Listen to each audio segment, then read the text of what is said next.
Mini, এই mini, mini. এই বৃষ্টির রাতে সোফিয়া তার পোষা বিড়ালকে খুঁজতে বেরিয়েছে। আজ 7 দিন হয়ে গেল সে বাড়ি ফেরেনি, তাই বর্ষার রাতেই সে তাকে খুঁজতে বেরিয়ে পড়েছে। অনেক খোঁজাখুঁজির পরও সে মিনিকে না পেয়ে হতাশ হয় এবং রাত হওয়ার কারণে সে বাড়ি ফিরে যায়। বাড়িতে কোনো রকম রাতটা কাটিয়েই পরের দিন সে আবার মিনিকে খুঁজতে বার হয়। মিনিকে খুঁজতে খুঁজতে সে গভীর জঙ্গলে প্রবেশ করে। হাঁটতে হাঁটতে সে লোকালয় থেকে অনেক দূরে চলে যায়, জঙ্গলের ওপারে। ওখানে গিয়ে সে এক নতুন গ্রামের মুখোমুখি হয়, যেখানে একটিও প্রাণীর নামমাত্র নেই। তবুও মনে সাহস জাগিয়ে সে এগিয়ে যেতে থাকে।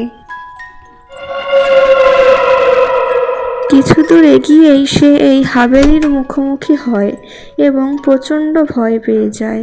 তবুও সে ভেতরে ঢোকে মিনিকে খোঁজার জন্যে। মিনি, এই মিনি, ভেতরে আছিস তুই?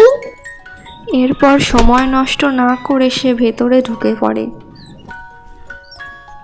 হাভেলির ভেতরে পৌঁছে সে যখনই এক পা এগোতে যাবে, তখনই তার সামনে প্রকট হয় এক মস্ত দানব।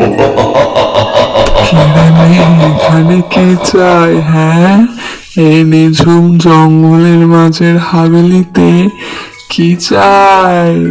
কেন এসেছিস এখানে?